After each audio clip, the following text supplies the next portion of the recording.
आपका ये सवाल है कि अगर एक औरत 9 महीने तक अपने बच्चे को अपने पेट में पालती है और जब वो बच्चा पैदा होता है तो अगर वो औरत उस बच्चे को अपना बच्चा कहती है, उसको पोसेस करती है, तो उसमें क्या बुराई है, उसमें क्या गलती है? कोई गलती नहीं है।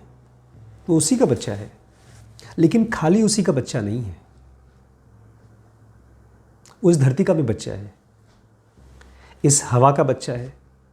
अगर वो बच्चा पैदा होते ही ये हवा अपने नाक के अंदर न ले, सांस न ले और रोए ना, तो बच जाएगा नहीं ना। चाहे 9 महीने रख लो, चाहे 25 महीने रख लो अपने गर्भ में। अच्छा, वो बच्चा इस खेत का भी है, जिस खेत से खाना आता है, इसको ये औरत खाती है, बच्चे को दूध पिलाती है। अगर बच्चा दूध नहीं पिएगा तो सर्वाइव तो करेगा नहीं। इसका मतलब इस माँ के साथ साथ इस हवा का भी बच्चा है, इस फल फूल का भी बच्चा है, इस आसपास की पूरी दुनिया का बच्चा है वो।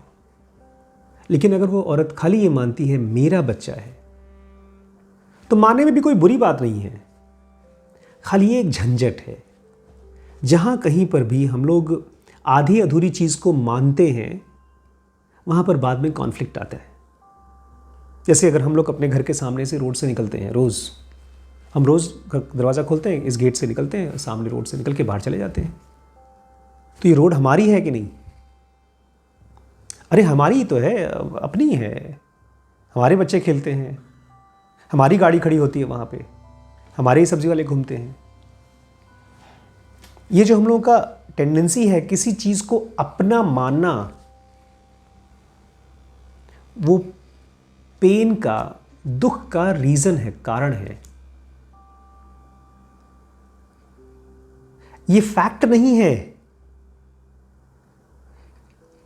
एक दरवाज़ा खोल करके आप घुस जाइए कमरे में और दरवाज़ा कहे मेरा बेटा है ये।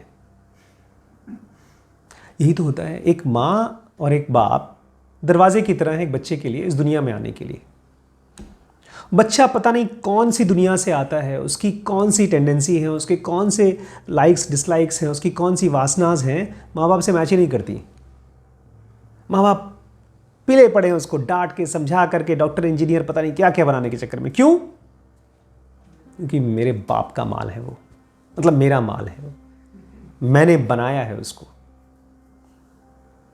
ये टेंडेंसी क्यों आती है? क्योंकि हमारी बॉडी और माइंड अपने आप में डरपोक है। बहुत कुछ करना चाहता है लेकिन कर नहीं पाता, इसलिए वो एक इंसान को कंट्रोल करके अपने आप को स्ट्रांग फील कराना चाहता है। किसी और के ऊपर तो जोर चलता नहीं, तो अपने सो कॉल्ड अपने बच्चे के ऊपर, अपने हाथ के ऊपर, अपने ब्रेन के ऊपर भी नहीं चलता हमारा कंट्रोल। तो आप तो ये भी नहीं कह सकते कि ये थॉट मेरा है, ये हार्ट मेरा है, क्योंकि ये भी आपकी मर्जी से नहीं रुकेगा। रोकने की कोशिश कर लीजिए, और जब रुकेगा तो आप चला नहीं पाएंगे, चलाने की कोशिश कर लीजिए। ठीक है, आप इसको महसूस करते हैं, रोज दत्तक करता है, महसूस करते हैं, इसमें दर्द होता है तो आपको दर्द होता है, लेकिन फिर भी जब आप इसको अपना कह देते हैं, तो जो आपका अपना रियल सेल्फ है, जो सोते समय फिजिकल बॉडी से अलग हो जाता है और पता नहीं कहाँ चला जाता है, वही आपका अपना रियल सेल्फ है। बाकी किसी भी चीज़ को आप अपना बोल लीजिए, आपकी मर्जी। अपना बोलने से वो आपके कंट्रोल में नहीं आ जाएगा। एक सेटिस्फैक्शन मिलता है जब हम किसी को अपना बोलते हैं, एक पोसेसिवनेस की फीलिंग आती है, ये मेरी बीवी है, ये मेरा बच्चा है, ये मेरा सामान है। और जब वो मेरा सामान टूटता है, या मेरी बीवी छोड़ के जाती है, या मेरा बच्चा मेरे खिलाफ काम करता है, तो दुख भी होगा। इसीलिए स्पिरिचुअल रास्ते में यम, नियम, आसन, प्राणायाम, प्रत्याहार एक बहुत इंपॉर्टेंट स्टेप है। प्रत्याहार मतलब डिटैचमेंट। उन सारी चीज़ों से जिससे आपने अपना मान रखा है, उसको कॉन्शियसली अलग करिए। इसलिए नहीं क्योंकि वो आपका नहीं है, ऐसा नहीं है, वो आप ही का है, लेकिन वो आपको दुख देने का कारण है। एक फिल्म थी बड़ी अच्छी सी, आप देखिएगा, उसका नाम है अमेरिकन गैंगस्टर। उसमें डेंजल वॉशिंगटन बहुत बड़ा गैंगस्टर बना है, स्मगलर है वो, समझदार आदमी था, बहुत पैसे कमाया, ड्रग्स बेच बेच के बहुत पैसे कमाया था, और उसकी बीवी एक दिन उसके लिए बड़ा महंगा कोट ले आई, $50,000 का, लाखों रुपए का कोट लेकर आई उसके लिए। उसने कोट पहना और उसकी वजह से दिख गया, वो पब्लिक की नज़र में आ गया। उसके पहले कोई पता नहीं था कौन सा वो गैंगस्टर कौन है, कोई जानता नहीं था, खाली नाम जानते थे लेकिन उसकी शक्ल कोई जानता नहीं था, ना पुलिस वाले ना बड़े बड़े लोग। उस दिन वो शक्ल में आ गया लोगों की। इतना गुस्सा आया उसको, घर पे आया, उसने वो $50,000 का जैकेट उठाया, आग में जला दिया। तो इसकी वजह से हुआ, क्यों मैं दिखा लोगों की नज़र में। सबसे पीसफुल कौन सी चीज़ है दुनिया में? वो जो किसी चीज़ को ओन नहीं करती, किसी को ये नहीं कहती कि मेरा है, रहती सबके साथ है लेकिन सबसे अलग रहती है।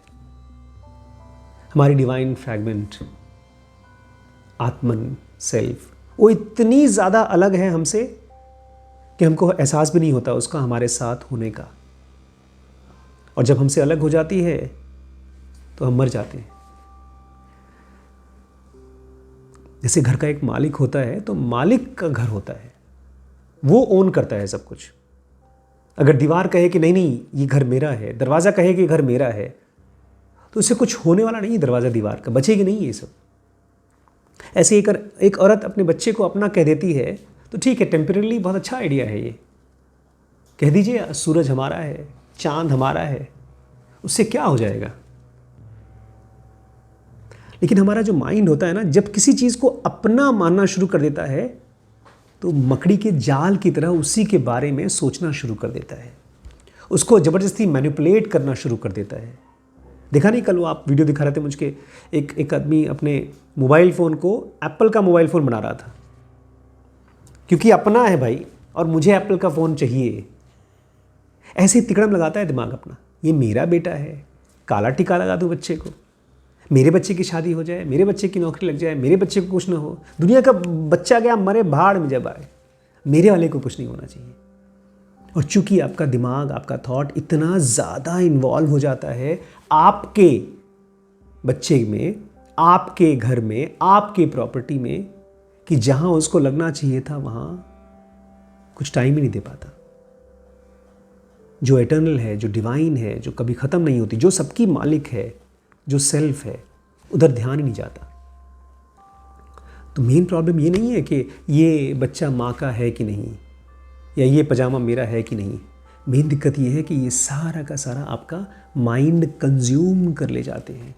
ये कैंसर की तरह है। कैंसर पता है शरीर में कैसे काम करता है? आपके शरीर का सारा खाना खा जाता है कैंसर।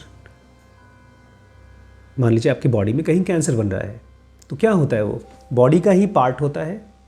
अगर मान लीजिए किडनी में कोई कैंसर हो गया तो किडनी के ही टिश्यूज़ का बनता है वो, और धीमे धीमे किडनी का जो भोजन आ रहा है, जो खून आ रहा है, वो सप्लाई लेता रहता है। तो पूरी बॉडी का सारा भोजन वो खुद खाता रहता है, बाकी आपको कुछ मिलता नहीं है। इसलिए कैंसर के पेशेंट बहुत कैकैक्सिक हो जाते हैं, कमज़ोर हो जाते हैं। तो एक इंसान जो किसी चीज़ के साथ अपने आप को आइडेंटिफाई करके मानता है ये मैं हूँ, तो वो उसको कंज्यूम कर ले जाता है, उसको फ्री नहीं होने देता। और फिर वो खाली एक जन्म में नहीं, वो अगले जन्म में भी ऐसे ही कंटिन्यू करता रहता है। और यही ज़्यादातर दुनिया का हश्र है, आपको फ्री नहीं होने देता। आपका आइडिया, ओन करने का आइडिया आपको कभी आज़ाद नहीं होने देता।